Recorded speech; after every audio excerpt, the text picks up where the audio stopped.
Greetings. Welcome back to this edition of Pan African Digest. I say a big thank you to those of us who keep supporting our channels, our programs, and our blog. Thank you very much. Please help us to keep on spreading the links. Today, I will do something different. I'm going to show you a video. Please, it's about 2 minutes video. Try to watch it, and then we'll come back. Thank you. Later. Obviously, I'm more than willing to talk through what you're able to take with you. What, you're taking me away now? Yes, so you're under arrest, so you're going to Harrogate, unfortunately. You're taking me to Harrogate in the middle of the night over a tweet? I am, unfortunately. Is this what you signed up the police to do? This is my role. I'm trying to read. There's stuff you'd like to gather. I'm more than willing to allow you to gather some sort of stuff like medication, if you've got any numbers you need.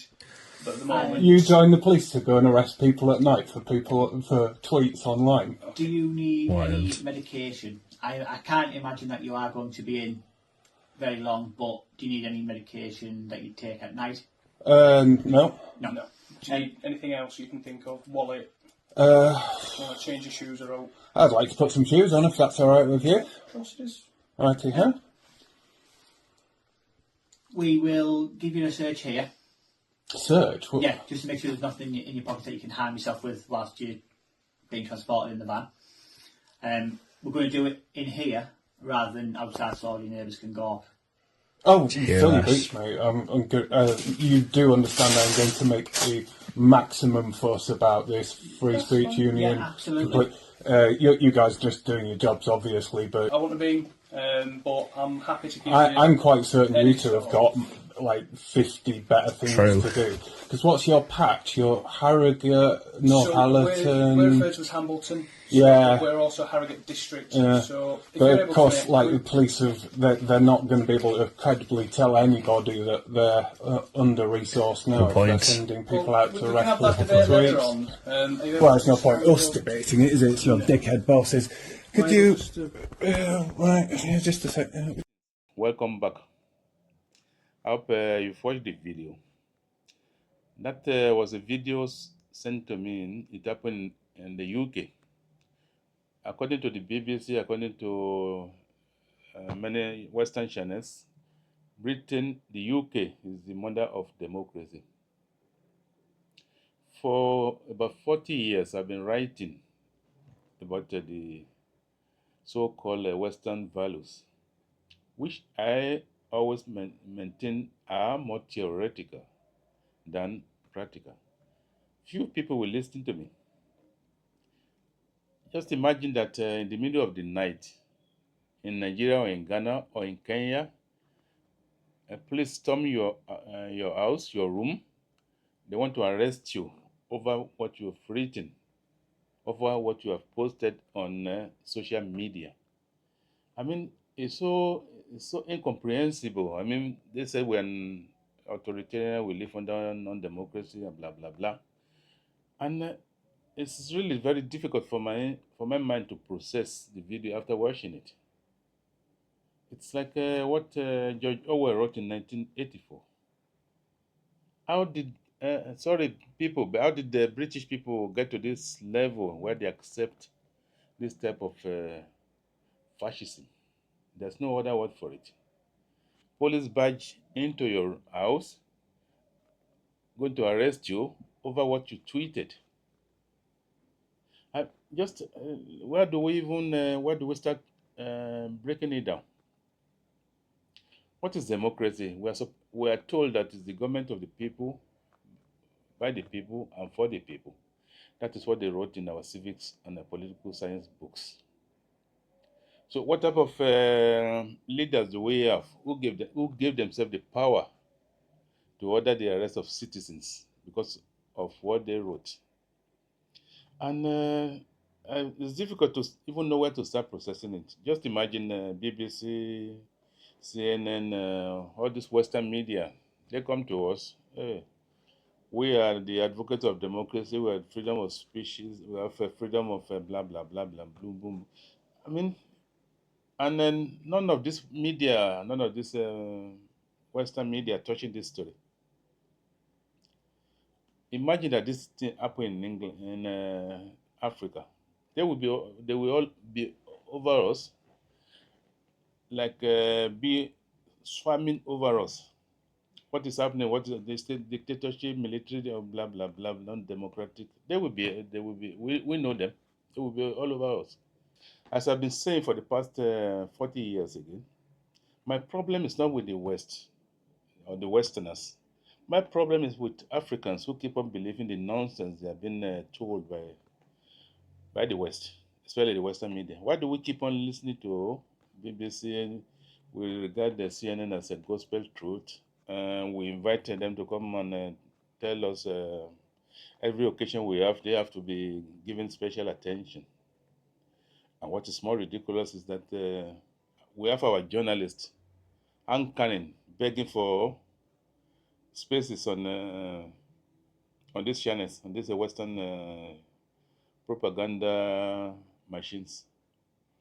Imagine an African being joyful when given a CNN award or BBC award. What is the meaning of that? Do we have minds at all? Can't we see the duplicity? Can't we see the propaganda? Can't we see what is going on in the world? Imagine let's touch on the genocide in Palestine. Look at the way the Western media is squaring it. Look at the way they are presenting it. And look at the contrast there with the way they are handling the Russian-Ukraine war. Whatever Putin does or is accused of, it's always front page news. It's big news. Russian drone killed 4 people in Kiev. That would be front pages. But Israeli killing journalists, killing babies, killing mothers, bombarding hospitals. That is no news. And what is sad about our situation is that we take this Western concept literally. And government of the people, freedom of speech, blah, blah, blah, blah. We put them in our school curriculum. We waste our money and our time studying them. Many universities in Africa still have British professors who are teaching political science. What are they teaching? Why don't we ask them? Of course, they will teach you that Western democracy is the best form of government without telling you what the 40 years of so-called Western democracy have achieved in Africa. Can we point to a single country in Africa, the so-called democratic country, which is making progress economically? And that's not even my problem. The problem here is we Africans, with all our degrees, we look at what is happening in the West.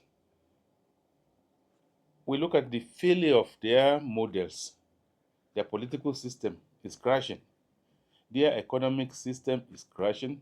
But as if we have no brains, as if we have no organs to process critical things. As if we just shut our minds off shut our minds from reality, from what is happening in the world. Look at England, for example. That's a model that any sane person would like to emulate. But we keep on teaching ourselves Western democracy. And then look at the economic situation all over Europe.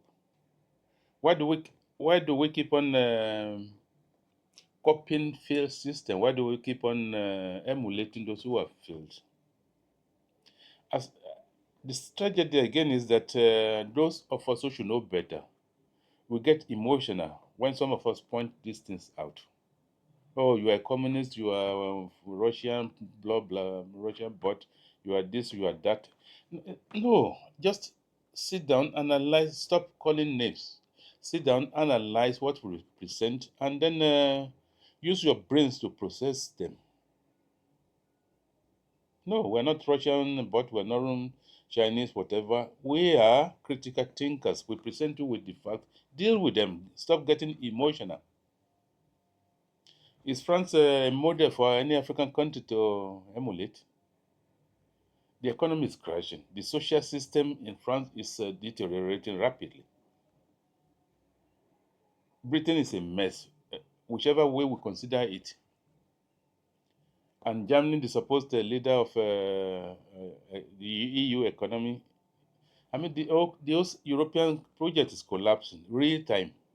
But we sit down in Africa, we still telling ourselves the Europe, these are the model we're going to follow. We listen to EU officials coming to our ministry, our departments, and telling us that they are going to help us.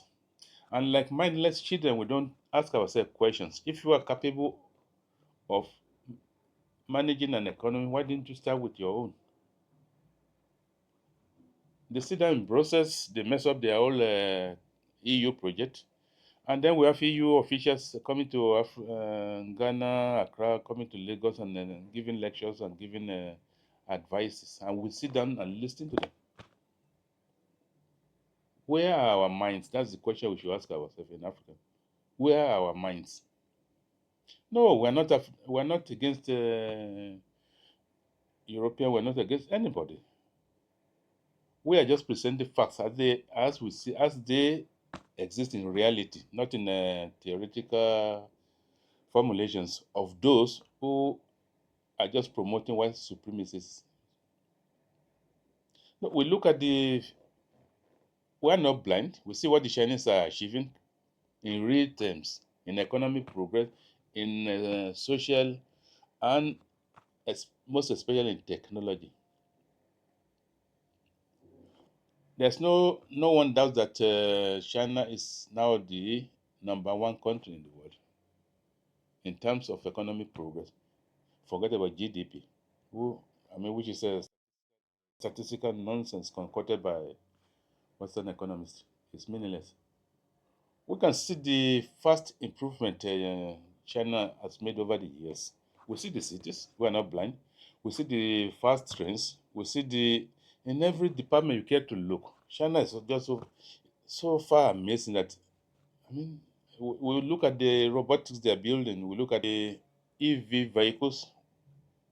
China now leads the world. A few years ago, they were laughing at China. Today, who is laughing at China? Instead of we in Africa looking at success stories and trying to borrow ideas or copy them, we keep on clinging to the relics of colonialism, Britain and France and other Western countries. I mean, I feel sorry for the guy who had to be arrested in the middle of the night for whatever he tweeted. I really hope I don't live to live long enough that we have police in Africa coming to arrest citizens for over what they tweeted. Thank you very much for listening to my rant this afternoon. And again, thank you very much for supporting our efforts. I appreciate it. Until I come to you again with another edition of Pan African Digest, I say, thank you.